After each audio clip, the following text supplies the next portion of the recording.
حضرت اویس کرنی کے مقام پر تحریر سینئر صحافی اور تجزیہ نگار جاوید چوہدری۔ سامری جادوگر کا نام بھی موسیٰ تھا۔ اسرائیلی کتابوں میں درج ہے سامری کی والدہ اس کی پیدائش کے بعد انتقال کر گئی۔ اللہ کے حکم سے حضرت جبرائیل علیہ السلام نے اسے اٹھایا اور ایک غار میں اس کی پرورش کی۔ وہ خطرے سے نکل آیا تو اسے ایک نیک گھرانے کے حوالے کر دیا گیا۔ وہ بڑا ہوا تو منفی ذہنیت کا چالاک شخص نکلا۔ اللہ تعالیٰ نے اس دور میں 2 موسیٰ پیدا کیے تھے۔ پہلا موسیٰ فرعون کے مال میں پل کر جوان ہوا، لیکن وہ فرعون کے سائے میں پرورش پانے کے باوجود اللہ کے نیک ترین بندے ثابت ہوئے۔ دوسرے موسیٰ نے حضرت جبرائیل امین کے سائے میں آنکھ کھولی، فرشتوں کے سردار کی نگرانی میں بچپن گزارا، لیکن وہ جوان ہونے کے بعد نہ صرف خود گمراہ ہوا بلکہ اس نے بنی اسرائیل کو بھی بھٹکا دیا۔ اللہ تعالیٰ نے ان دونوں موسیٰؤں کے ذریعے یہ پیغام دیا: انسان کی فطرت تبدیل نہیں ہوتی، خواہ موسیٰ بن عمران فرعون کی گود میں پرورش پائے یا پھر موسیٰ سامری حضرت جبرائیل کے سائے میں آنکھ کھولے۔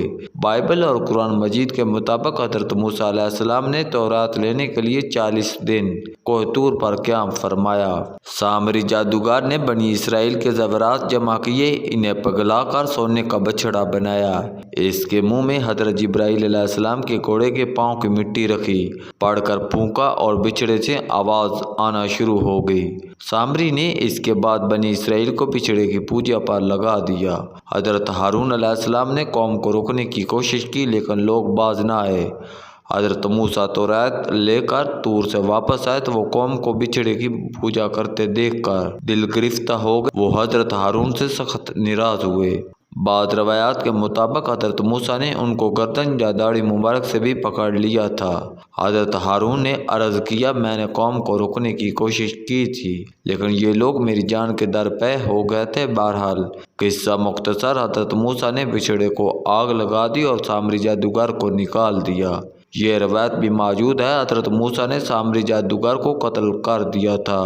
ہم اگر پہلی روایت کو سچ مان لیں تو پھر تاریخ کے مطابق سامری جادوگر سرائے سینا سے سلالہ آ گیا تھا۔ وہ سلالہ کیوں آیا؟ اس کے 3 امکانات ہو سکتے ہیں۔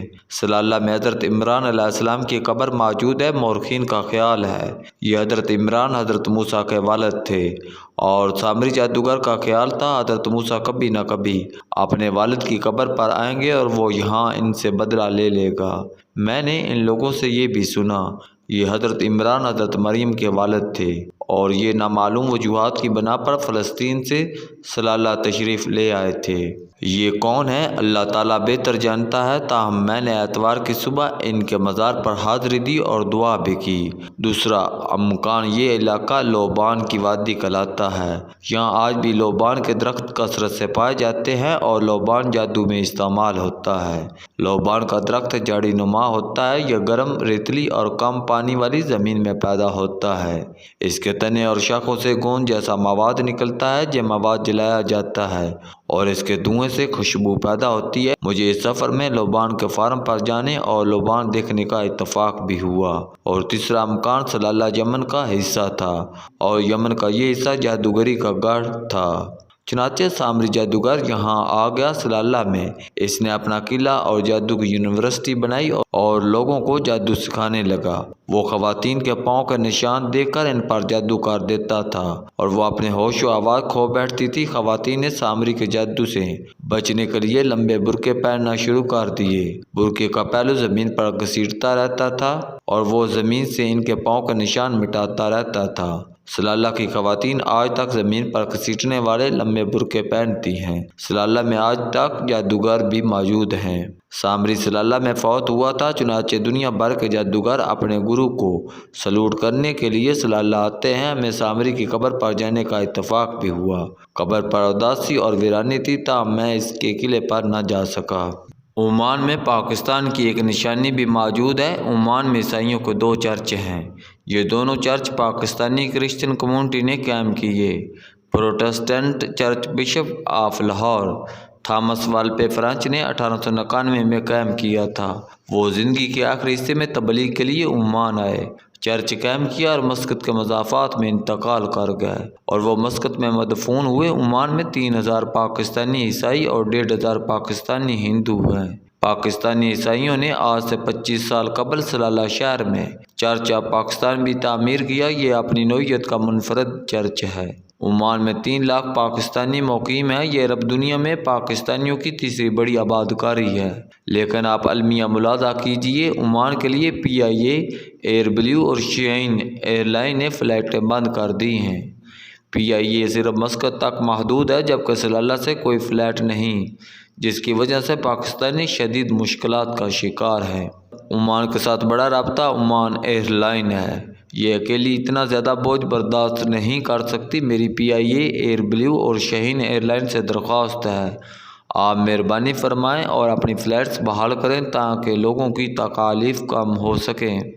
میں نے سلالہ میں بے شمار زیارتیں کی، لیکن حضرت اویس کرنی کے مقام پر پہنچ کر میرے دل کی دھڑکنیں بے قابو ہو گئیں۔ حضرت اویس کرن کے رہنے والے تھے۔ یہ بستی سلالہ شہر اور جبل سے حضرت ایوب علیہ السلام کے مزار کے درمیان پڑتی تھی۔ یہ پہاڑوں کی اترائی پر چھوٹا سا گاؤں تھا۔ گاؤں کے آثار اب ختم ہو چکے ہیں۔ آپ اس گاؤں میں بھیڑ بکریاں چرایا کرتے تھے۔ والدہ کے علاوہ خاندان میں کوئی نہیں تھا، وہ بھی علیل اور بوڑھی تھی۔ والد کا انتقال ہو چکا تھا۔ آپ نبی اکرم صلی اللہ علیہ وآلہ وسلم کے دور رسالت سے تعلق رکھتے تھے۔ رواں مسلمان اور عاشق رسول تھا۔ آپ رسول صلی اللہ علیہ وآلہ وسلم کے قدموں میں حاضر ہونا چاہتے تھے، لیکن والدہ کی علالت اور بڑھاپا آڑے آ رہا تھا۔ چنانچہ آپ عاشق رسول ہونے کے باوجود زیارت رسول صلی اللہ علیہ وآلہ وسلم سے بہرمند نہ ہو سکے۔ اونٹ کے بالوں کے سخت کپڑے پہنتے تھے، جوں کی سخت روٹی کھاتے تھے اور شدید گرمی میں بھیڑ بکریاں چراتے تھے۔ آپ کوڑ کے مرض میں بھی مبتلا رہے تھے۔ اللہ تعالیٰ نے شفا عنایت فرمائی، لیکن آپ کے بدن پر درم کے برابر کوڑ کا نشان رہ گیا تھا۔ یہ نشان آپ کی نشانی تھا۔ نبی اکرم صلی اللہ علیہ وآلہ وسلم نے وصال سے قبل پوری دنیا میں حضرت اویس کرنی کو اپنے خرقہ مبارک کے لیے چنا اور حضرت عمر اور حضرت علی کو خرقہ مبارک پہنچانے اور امت کی بخشش کے لیے دعا کرانے کی ذمہ داری سونپی۔ یہ دونوں خلفاء وصال رسول صلی اللہ علیہ وآلہ وسلم کے بعد کرن تشریف لائے۔ حضرت اویس کرنی کو تلاش کیا، خرقہ مبارک پیش کیا اور نبی اکرم صلی اللہ علیہ وآلہ وسلم کی طرف سے امت کے لیے بخشش کی دعا کی، درخواست کی۔ یہ شاید کائنات کا سب سے بڑا اعزاز تھا۔ آپ نے نبی اکرم صلی اللہ علیہ وآلہ وسلم کے خرقہ مبارک کو بوسہ دیا اور ٹیلے کے پاس سجدہ ریز ہو کر امت کے لیے دعا فرمانے لگے۔ حضرت عمر اور حضرت علی کو ان کی سوز نے حیران کر دیا۔ حضرت اویس کرنی والدہ کے انتقال کے بعد حجاز تشریف لے گئے۔ وہ 657 عیسوی 37 ہجری کو جنگ صفین میں حضرت علی کی طرف سے حضرت امیر معاویہ کے لشکر کے ساتھ جنگ میں شریک ہوئے تھے۔ صفین آج کی عراق اور شام کی سرحد پر واقع ہے۔ آپ نے اس جنگ میں شہادت کا رتبہ پایا اور صفین سے 40 کلومیٹر کے فاصلے پر شام کے شہر رقہ میں مدفون ہوئے۔ آپ کے مزار پر ایک شاندار مسجد تعمیر ہوئی، لیکن بدقسمتی سے داعش نے یہ مسجد اور مزار 2013 میں تباہ کر دیا۔ تاہم قبر آج بھی موجود ہے۔ دنیا میں اویسیہ کے نام سے ایک روحانی سلسلہ بھی پایا جاتا ہے۔ اویسیہ سلسلے کے لوگ عشق و مذہب کے دیگر شاعر پر فوقیت دیتے ہیں۔ سلالہ میں بھی حضرت اویس کرنی کا مزار ہے، لیکن یہ مزار حقیقی نہیں۔ کرن کے لوگوں نے آپ کے گھر میں آپ کا فرضی مزار بنا دیا۔ گھر ختم ہو گیا، لیکن مزار آج تک موجود ہے۔ کرن گاؤں بھی ختم ہو چکا ہے۔ پہاڑوں کی ڈھلوانوں پر اب درختوں، جھاڑیوں اور چھوٹے پودوں کے سوا کچھ نہیں۔ مزار بلند ہے اور وادی نیچے۔ آپ کو دور دور تک سبزہ دکھائی دیتا ہے۔ میں حضرت اویس کے مزار کی پابندی میں کھڑا ہو گیا۔ میرے دائیں بائیں اور سامنے اور پیچھے سبزہ بچھا ہوا تھا۔ میں نے مزار کا چکر لگایا۔ فضا میں حضرت اویس کی عشق کی خوشبو ابھی تک موجود تھی۔ میں نے منہ کھول کر لمبی سانس لی اور یہ سوچ کر میرا پورا وجود سروشار ہو گیا، حضرت اویس کرنی بھی اس فضا میں سانس لیتے تھے۔ یہ ہوائیں ان کے بدن کی خوشبو سونگھتی تھی اور اس خوشبو کو مقدس راز کی طرح لے کر پھرتی تھی۔ میری آنکھوں میں آنسو آ گئے۔ میں نے آنسو چھپانے کے لیے سر جھکایا تو مجھے اپنے گناہگار پاؤں دکھائی دیے۔ میں نے اپنے آپ کو ملامت کیا اور خود سے کہا، او بدبخت انسان، او گستاخ آدمی، تمہیں کس نے اجازت دی تم اپنے گستاخ پاؤں عشق کی زمین پر رکھ دو؟ بس یہ سوچ آنے کی دیر تھی اور میرے اندر عشقیوں کا سونامی آ گیا اور میں اپنا سینہ تھامنے پر مجبور ہو گیا۔